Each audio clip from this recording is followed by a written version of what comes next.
तो 7th episode के start में हम फिरोज और सन्नी को देख रहे हैं जिन्होंने अपने काम को पूरी तरीके से कंप्लीट कर लिया होता है। अब ढेर सारा पैसा आ जाने के बाद इंसान क्या करता है पता है, वो एक फ्लैट खरीदता है। इन लोगों ने भी यही किया, एक बढ़िया सा फ्लैट खरीदा अपने लिए। अब फिरोज और सन्नी को ऐसा लगने लगा था अब कुछ गड़बड़ नहीं होगी। जिसके बाद हम माइकल को गहलोत के यहाँ पर देखते हैं और माइकल उसको बताता है कि 12,000 करोड़ रुपया इंडिया में एंट्री ले चुका है, जो कि पूरी तरीके से नकली है और उन्हें किसी भी मशीन के द्वारा पहचाना नहीं जा सकता। और यहीं पर हमारी मेघा जो कि गहलोत से कहती है कि हमें ऐसे नोटों को सुपर नोट कहते हैं क्योंकि इनको पकड़ना नामुमकिन होता है, क्योंकि ये पूरी तरीके से परफेक्ट होते हैं और इन्हें सिर्फ एक ही तरीके से पहचाना जा सकता है, इन नोटों को आग लगाकर। और जब फेक नोट जलता है तो थोड़ा सा लाल हो जाता है। और भाई लोगों, अगर अभी तक आप वीडियो पे बने हुए हो तो वीडियो को लाइक भी करो, चैनल को सब्सक्राइब करो और वीडियो कैसी लग रही है एक बार कमेंट भी करो। उसके बाद हम सन्नी के नानू को देखते हैं, जहाँ पर सन्नी अपने नानू के पास आता है और उनसे कहता है कि हमारी क्रांति पत्रिका ऑनलाइन हो चुकी है, जिसका नाम उन लोगों ने ई क्रांति रखा हुआ था। मतलब कि अब कोई भी क्रांति पत्रिका को ऑनलाइन पढ़ सकता है, लेकिन जब उसको ऑफलाइन किसी ने नहीं पढ़ा तो ऑनलाइन ही कौन पढ़ेगा। मेगा के पास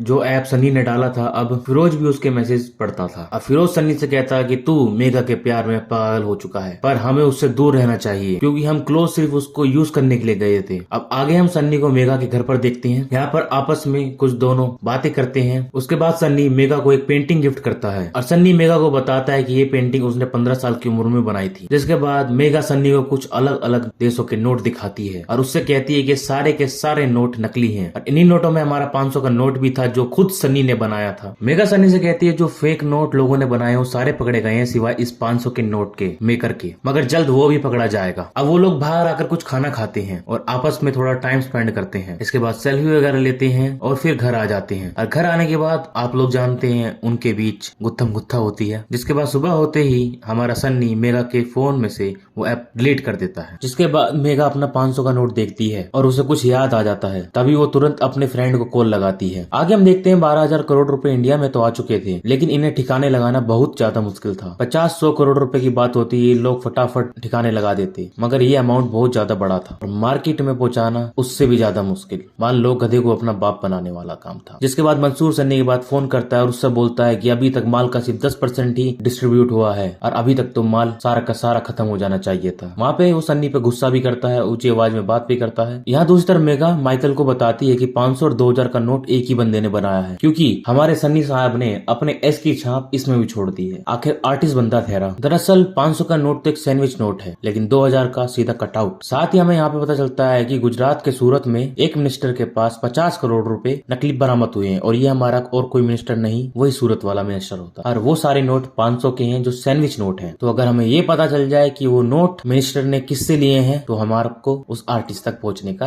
रास्ता मिल जाएगा। इसलिए हमें सूरत के एमएलए का मुंह खुलवाना होगा। अब आगे हम माइकल और को एमएलए के यहाँ पे देखते हैं, जहाँ पर उसके ऊपर कई सारे आरोप लगे हुए थे। माइकल उससे बोलता है अगर तुम मुझे बता दो कि ये 500 के नोट तुमने किससे लिए हैं तो तुम्हारे ऊपर जितने भी सैंक्शन लगे हैं हम उसे हटा देंगे, सिवाय कोई पीछे कर लेंगे। लेकिन हमारा एमएलए बड़ा ही चतुराई आदमी बोलता है मैं तुम पे भरोसा क्यों करूं। तब माइकल तुरंत ही गहलोत को फोन करता है, लेकिन वो उठाता नहीं है। व्हाट्सएप पे मैसेज करता है, उस पर भी सीन नहीं करता है। और कुछ देर के बाद एक न्यूज पब्लिक में फैलती है और ये खबर गहलोत के पास भी पहुंच चुकी होती है। 2,000 करोड़ के नोट इंडिया में आ चुके हैं जो कि नकली हैं, मगर ये न्यूज हमारे माइकल चाचा ने ही फैलाई थी। जिसके बाद गहलोत माइकल को बुलाता है और कहता है तुम्हारा काम है, लेकिन माइकल साफ मना कर देता है कि अपन ने ऐसा कुछ नहीं किया और यहाँ पर वो एक फेवर के लिए आया है। और माइकल गहलोत को कहता है कि ये नोट आर्टिस्ट नाम के बंदे ने बनाए हैं। अगर आर्टिस्ट पकड़ा गया तो जल्द ही मंसूर भी हमारे कब्जे में आ जाएगा और जिससे आपका बहुत फायदा होगा अगले चुनाव में। उन्हें बस एक काम करना होगा, एमएलए से पूछना होगा कि वो नोट उसने किससे लिए थे। तो माइकल के कहने पर गहलोत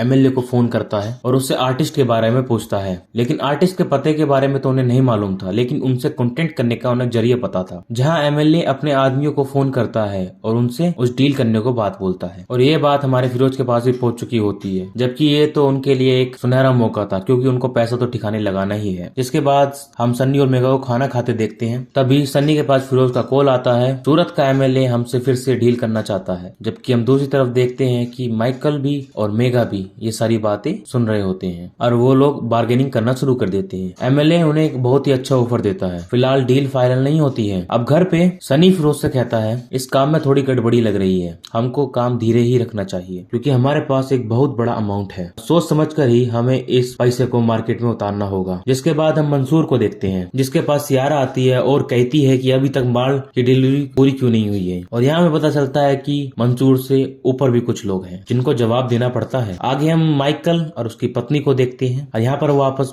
में बात करते हैं और रेखा उसे बताती है कि हमारे बीच में पहले ही सब कुछ खत्म हो चुका है। भले ही हम दोनों ने एक दूसरे से प्यार किया और लव मैरिज की, पर वो एक समय के बाद सब कुछ खत्म हो गया था। अब अगले दिन में मंसूर को इंडिया में देखते हैं और अपने अड्डे पर आता है जहाँ पर ढेर सारा पैसा होता है और जहाँ पे वो देखता है सिर्फ 10% ही स्टॉक खत्म हुआ है। और यहाँ पर वो सन्नी पे काफी चिल्लाता है। थोड़ी ही देर के बाद यहाँ पे मंसूर के पास एक आदमी आता है और वो उसे बताता है कि जो गद्दार हमारे बीच था वो पकड़ा गया है। मंसूर जाता है और सीधा ही गोली टांग देता है उसके अंदर। ये सब देख के हमारे सन्नी और फिरोज भी घबरा जाते हैं। वहीं फिरोज सन्नी से कहता है गलती छोटी हो या बड़ी, गलती गलती होती है और उसकी सजा मिलनी ही होती है। यहाँ पर वो फिरोज और सन्नी को डराने की कोशिश करता है क्योंकि पैसा अभी तक मार्केट में उतरा नहीं है और उन्हें जल्द से जल्द मार्केट में पैसा पहुंचाना होगा क्योंकि स्टॉक बहुत ज्यादा है। तब सन्नी मंसूर से कहता है वो जल्द से जल्द पैसों को ठिकाने लगा देगा। फिर अगले सीन में हम माइकल को देखते हैं जिसके पास एमएलए का मैसेज आता है और वो माइकल को बताता है कि आर्टिस्ट डील के लिए मान गया है। और इसी के साथ एपिसोड होता है खत्म। अगर आप लोगों को वीडियो पसंद आई हो तो लाइक भी करो, चैनल को सब्सक्राइब भी करो और पीछे जो ठक ठक की आवाज आ रही है भाई माफ करना, अभी गलियों में काम चल रहा है। तो मैं मिलता हूँ आपको अगली वीडियो में।